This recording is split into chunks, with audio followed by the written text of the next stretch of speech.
Star Wars Celebration 2025 took place in Japan last week, and Disney announced several upcoming projects for fans of the franchise to be excited about. The Disney era of Star Wars has been one of extreme highs and lows, Somehow Palpatine returned. but I have to say that the future of our favorite galaxy far, far away seems to be on an upward trend. At least that's what I hope. Surely things can't get worse, right? Let's go through what the next couple of years of Star Wars have in store for us. If you enjoy the video, please leave a like and subscribe to the channel for more reviews, commentaries, and critiques. Perhaps the most exciting news of the weekend was that Ryan Gosling, a longtime fan cast for the franchise, will star in a brand new film titled Star Wars Starfighter, set to release on May 28, 2027.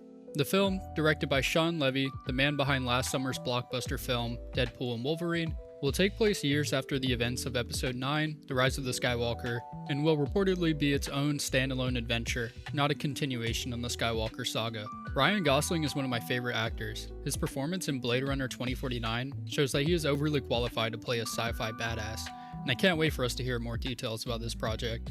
On the same panel, we got more details about the Mandalorian and Grogu film, set to release on May 22nd, 2026. It will be directed by the same creator of the Mandalorian TV show, Jon Favreau, who has become a sort of saving grace for the Star Wars community, alongside Dave Filoni. The two have felt like the only writers at Disney who actually understand and appreciate the brilliance of the source material, so seeing that they're given the keys behind many of the upcoming projects is a great sign. Pedro Pascal will reprise his role as Din Djarin for the film. How does this guy have any time for this? Beats me. My man was just in Gladiator 2 in the second season of The Last of Us. Now he's said to be in the Fantastic Four, Avengers Doomsday, and this new Mando movie. At this point, we need to seriously start talking about Pedro Pascal as one of the GOATs of this generation. He deserves a round of applause for his work ethic. We got some discussion about several other Star Wars films that are still in the early stages of development. A new trilogy is confirmed to be directed by Simon Kinberg, a major writer alongside Dave Filoni on the hit animated series Star Wars Rebels. According to Kathleen Kennedy, president of Lucasfilm, the trilogy will introduce a brand new saga to the universe and will move the franchise into the future. With the overwhelmingly negative reception to the sequel trilogy, there is a lot of pressure to get things right this time around.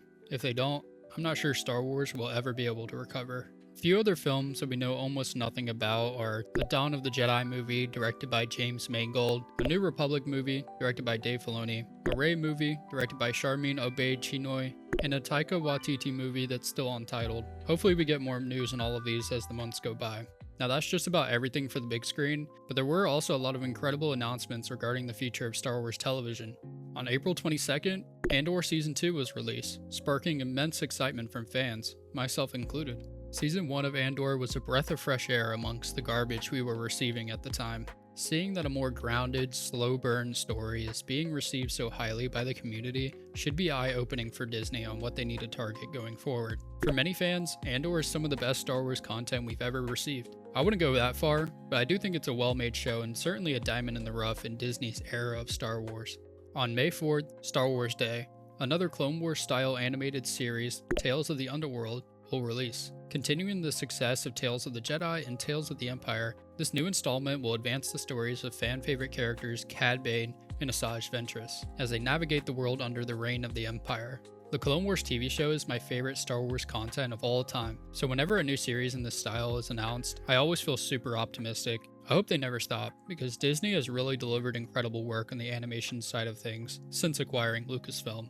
On a similar note, Sam Witwer, the voice of Darth Maul in the Clone Wars and Rebels TV shows, took to the stage to announce a new animated series titled Maul, Shadow Lord, set to release sometime in 2026. Attendees of the event were shown a first trailer, but it hasn't been published online yet. The series will follow Darth Maul directly after the events of the Clone Wars season finale, exploring his rise to the top of the criminal underworld. Sam Witwer is another one of those guys who just gets Star Wars, and every project he's been in has elevated the franchise.